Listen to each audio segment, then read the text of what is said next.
di dalam ketika kita bicara Pancasila, langsung otaknya apa? Agama. Padahal Pancasila di sini enggak cuma agama toh. Oh enggak, Tapi kan langsung sila pertama agama, padahal salah. Sila pertama bukan agama loh, ketuhanan loh. Spiritualitas. Spiritualitas ketuhanan kan. Tapi Iya. kan akhirnya kita terjebak selalu, bahkan sekarang yang menjadi komplain berat bagi saya dan beberapa banyak orang di komunitas ini adalah mengapa Ibu Irina Handono, Ibu Irina Handono, Irina terus saya Handono. pikir kan, hari itu kan memang itu orang enggak benar. Maksudnya ini loh ibu negara kita, ibu negara Indonesia Iriana. ini, Bu Iriana.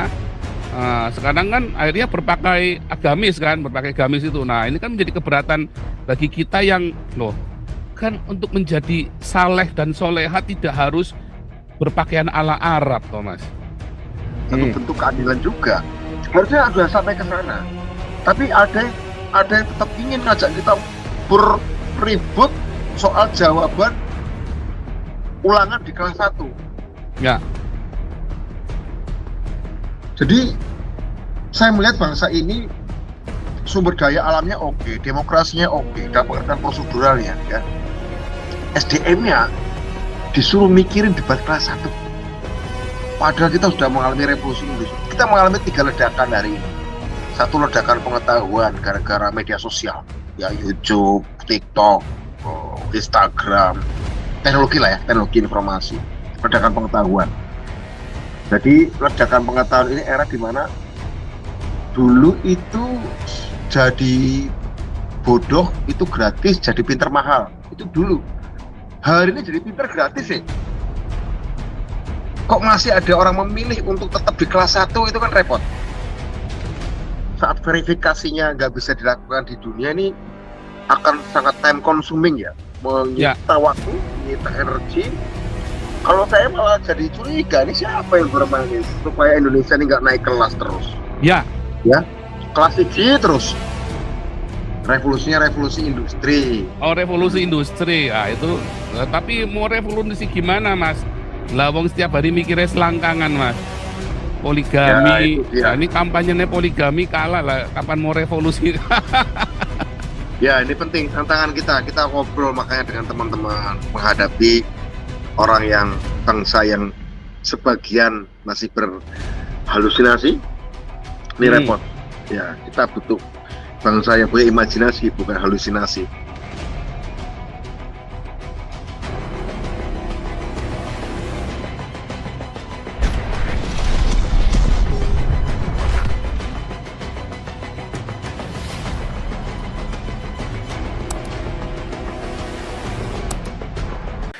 Hari ini tema kita ya kembali luar biasa ya bersama Pak Budiman Sujatmiko. Temanya adalah revolusi Indonesia lagi dalam tanda kurung. Ya, perlukah? Ya, karena menghadapi ini ya revolusi 4.0 ya. Apakah Indonesia siap? Wah, itulah masalahnya, siap enggak? Mikirnya cuman selangkangan doang sama mikirnya bidadari terus ya. Saya kira kalau selangkangan dan itu nggak perlu pakai revolusi 4.0 ya. Karena simpanse pun sekarang gayanya udah macam-macam. Luar biasa. Nah, moderator kita hari ini Pak Puteh ya. Pak Puteh, tes suara dulu, tes vokal. Nah, ini dia, kita sudah bersama dengan Pak Sujatmiko. Cuman ini moderatornya kan Pak Puteh ini, Pak Puteh. Sudah siap Pak Puteh? 15 menit lagi saya, Pak. 15 menit. Wah, ini tamunya saya ini dulu nih, saya ngobrol-ngobrol dulu dengan tamu kita. Shalom, Mas Sujatmiko. Wah, sesama ngapak. Wah, ini kemarin ada usulan kita disuruh ngomong ngapak ini, Pak. Bentar, mikrofonnya belum nyala. Mas Sujatmiko mikrofonnya tudung ngurup. Wih. Oh, durung murup. Ya udah, sudah. Dari mana sampean? Tegal. Oh ya, aku kidule. Kidule Tegal ngendi Purwokerto. Banyumas Iya. Waduh. Nah ini kita lagi ngomong dalam bahasa dewa-dewa, bahasa para Ngomong. dewa ya. Jadi mohon Ya. saudara-saudara maklum, kita kalau sudah ketemu bahasa ngapak ini kita langsung rasa sedulur. Inji. Ya. Ribe kabarin Mas?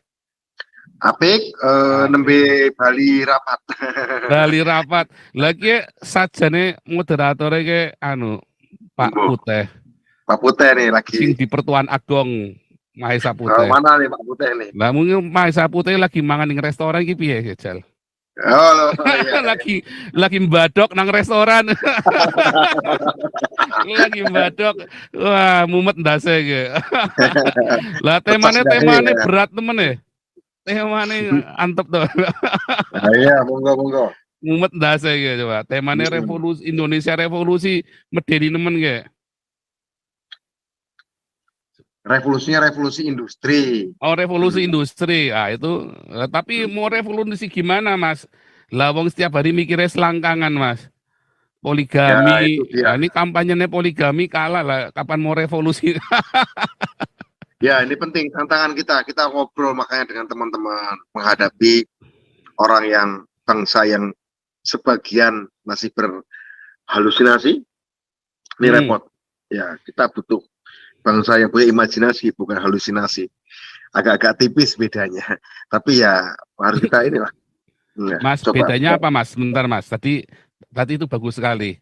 Antara halusinasi dengan imajinasi itu memang beda Mas. Saya tahu. Cuman ini yang kita ajak ngomong ini orang-orang kan macam-macam dari segala kalangan. Bagi kami ini namanya halusinasi ya imajinasi itu Mas. Nah ini ya, bedanya gimana? Kalau halusinasi itu nggak ada kebutuhan, nggak ada pertanggungjawaban ilmiahnya. Kalau imajinasi hanya soal nunggu waktu saja untuk diwujudkan selama teorinya ketemu, selama formulanya ketemu. Dan ada kebutuhan untuk mewujudkan itu dalam dunia nyata. Kalau itu belum terwujud, ya itu tinggal nunggu rumusnya, tinggal tunggu penemuannya. Kalau halusinasi nggak ada pertanggungjawaban, sekedar ya ada pertanggungjawaban itu. Kalau imajinasi ada pertanggungjawaban. Masih bisa dipertanggungjawabkan, masih bisa dikejar. Misalnya adegan di Harry Potter terbang gitu ya. Atau ada lukisan di Harry Potter di Hogwarts, lukis saya bisa tersenyum. Nah, itu kan tinggal tunggu algoritmanya saja. Kita tinggal upayakan saja ya. Wah, ini bahasanya udah bahasa revolusi industri 5.0 nih. Algoritma, apalagi tadi itu tadi. Ya kira-kira gitulah. Ini bahasa serem-serem. Nah, sekarang misalnya nih, pada kenyataannya Indonesia ini kan terjebak. Nah, ini saya langsung to the point aja nih. Ini teman-teman yang lain kalau mau langsung ini boleh, tapi nanti saya belum tahu format acaranya dengan Pak Putih ini ya. Indonesia ini kan terjebak nih di dalam ketika kita bicara Pancasila, langsung otaknya apa? Agama. Padahal Pancasila di sini enggak cuma agama toh. Oh, enggak. Tapi kan langsung sila pertama agama, padahal salah. Sila pertama bukan agama loh, ketuhanan loh. Spiritualitas ketuhanan kan. Tapi kan akhirnya kita terjebak selalu, bahkan sekarang yang menjadi komplain berat bagi saya dan beberapa banyak orang di komunitas ini adalah mengapa Ibu Irina Handono, Ibu Irina Handono, hari ini kan memang itu orang enggak benar. Maksudnya ini loh ibu negara kita, ibu negara Indonesia ini, Bu Iriana. Sekarang kan akhirnya berpakai agamis itu. Nah ini kan menjadi keberatan bagi kita yang kan untuk menjadi saleh dan soleha tidak harus berpakaian ala Arab, Thomas. Ya kita kan kita tahu bahwa adanya Ahmad Dahlan itu kerudungan. Sampai sekarang Bu Sinta juga kerudungan ya. Kerudungan, tapi bukan jilbab loh Mas. Beda memang ya. Beda. Kita punya tradisi kerudungan. Saya pikir kerudungan itu lebih Nusantara ya. Jadi kalau kerudungan itu semua agama bisa menerima Mas. Kan di semua agama ada tradisi kerudung. Bahkan saya orang Cina pun kalau kita pergi ke Cina ada tradisi berkerudung Mas. Oh, pada saat berduka ya? Ya pokoknya kita ada tradisi berkerudung. Ya kan? Kalau kita lihat orang-orang zaman filmnya Tio Bogi itu orang-orang Bengkau itu berkerudung semua itu Mas. Orang-orang perempuannya kan berkerudung, menggunakan kerudung kan. Nah, bukan jilbab ya, tapi berkerudung. Jadi kayak bertelikung, nah itu ya, tapi bukan nikab. bertutung. Yang ban itu bisa dilepas, kena angin ya lepas. Yang kayak Ibu Sinta pakai itu. Justru makanya saya sering mengatakan bahwa Gus Dur ini seorang santo ya. Karena dalam banyak hal beliau justru melakukan apa yang dilakukan oleh para santo-santo di dalam tradisi Wali, Katolik kalau itu. di istilahnya wali lah ya, santo ya, Iya, kira-kira gitu bahkan ya. kalau saya berani ngomong, saya dapat penglihatan Gus Dur itu Oh, lagi guyonan be Tuhan Yesus seiring surga. oh Ayo. gitu penglihatan. Iya, Mumet kan dah saya coba ngilu kan. Nah, iya. makanya saya lagi melakukan ini ya, bagaimana kita mau masuk revolusi industri sementara kita ributnya masih terus bahas sila satu aja ndak kelar-kelar. Nah, itu dia. Sehingga kita lupa bahwa ada namanya sila kemanusiaan. Oh ya, dan yang bahkan Karena kita tepat di bawahnya sila kemanusiaan itu nggak gutul-gutul, nggak ya, nyandak-nyandak, gara-gara kita masih menganggap bahwa apa ya? Ya itu menurut saya mendebatkan tentang itu saat verifikasinya nggak bisa dilakukan di dunia ini akan sangat time consuming ya, ya, menyita waktu, menyita energi. Kalau saya malah jadi curiga, ini siapa yang bermain supaya Indonesia ini nggak naik kelas terus, ya, ya kelas C terus, ya nggak muda kelas loro, nggak muda naik nggak naik kelas apa ya, nunggak gitu setelah ya bahasa kita kelas Jawa, satu terus ya kan kita kelas nunggak 5 ya. nunggak ya, iya kita harus udah kelas 5 nih, ya kita bagi bangsa harus kelas 5, kita harus sudah sampai pada tingkatan ketika revolusi industri ini keadilan sosial tuh bahkan sudah harus bagaimana menteknologikan keadilan sosial kalau perlu, Ya, ya toh? ya, Menteknologikannya sehingga keadilan ya, sosial mengengineering. Wah kan. mengengineering, bukan cuma sekedar angan-angan Hmm, pidato biasa, tapi benar-benar jelas ukurannya. Adil itu apa?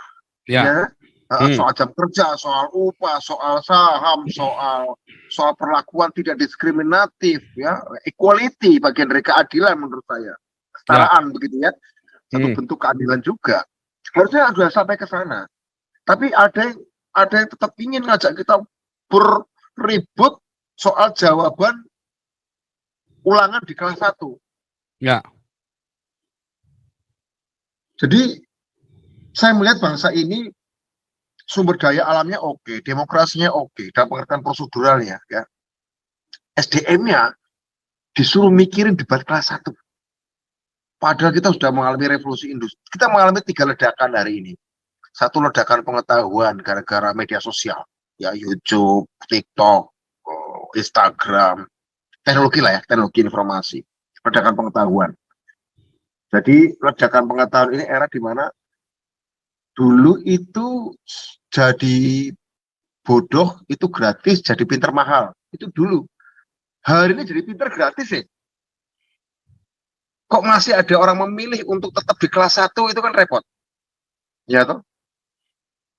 Kedua, ledakan virus pandemi. Ketiga, ledakan mesiu, perang Rusia Ukraina ini kan punya dampak global juga. Ya, kita mengalami 3 ledakan.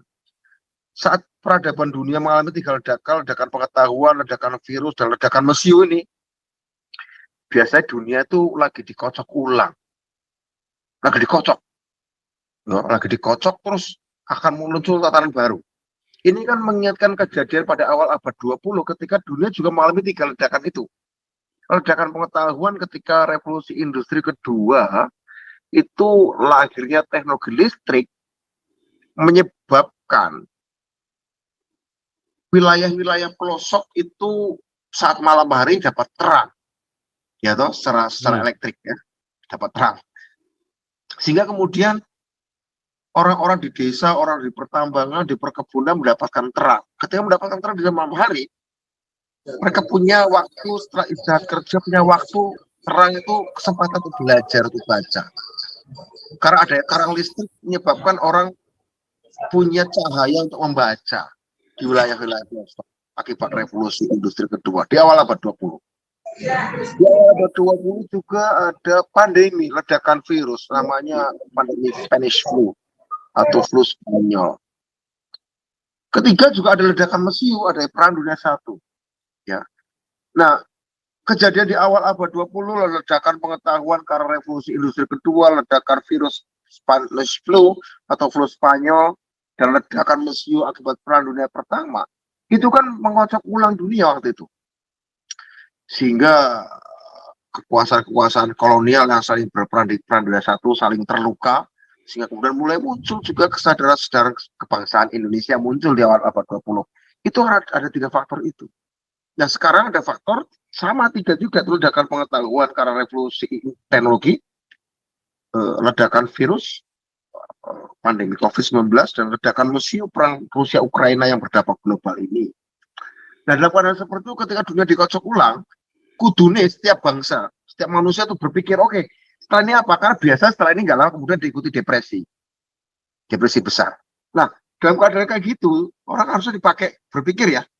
Terus nanti kita mencapai titik kestabilan di dunia itu gimana? Sistemnya harus kayak gimana? Keuangan bagaimana? Pendidikan harus bagaimana? Sistem negara bangsa harus bagaimana? Demokrasi bagaimana? Agenda-agenda kemanusiaan diletakkan bagaimana? Itu selalu kayak gitu kan. Nah terus kita ini kita nunggak terus, masuk 1000 di slot pertama. Ini menurut saya ada yang ingin kita ini sekelompok orang yang memang tidak siap menghadapi masa depan. Sekelompok orang tidak siap menghadapi masa depan.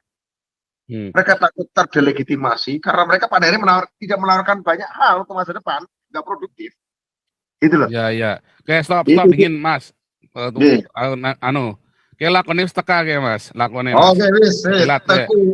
Pak Putih yang di Pertuan Agong Mahesa Putih. Salam. Dipersilakan masuk. Salam Pak, thank you teman-teman. Sebangsa dan setanah air. Ini Pak Jenderal Tobing sudah di sini juga Pak Putih. Ya, saya sama Pak. Saya sama Pak Tobing juga ini. Kang ganteng. Wah, ini jomblo kita satu luar biasa. Waduh. Sekarang jomblo kita udah jadi James Bond. Silakan Pak Putih. Kami baru selesai, tapi kita bisa lanjut. Pak Budiman, terima kasih kehadirannya. Hari ini kita harus lebih panas dari hari pertama Bapak ada di Zoom panas ini, Pak. Jadi kami juga nggak nyangka, sekarang sudah mengarah ke 26.000, Pak. Dan mereka bilang seharusnya Bapak itu lebih berani dari kemarin. Karena ini kan menyangkut setelah 4.0 mau dibawa kemana negara ini, Pak. Silakan Pak, sekapur sirinya. Kami teman-teman sebelum nanti bertanya, sebelum memberikan tanggapan, kami harap Bapak jangan ada yang ditahan-tahan, Pak. Negara ini rakyatnya sudah nggak tahan lagi, Pak. Oke, berarti ini langsung Pak Pak Budiman Sujatmiko langsung melanjutkan ya ininya ya. Bentar. Ya, ini saya kasih salam gandul-gandul nang katok. Ya.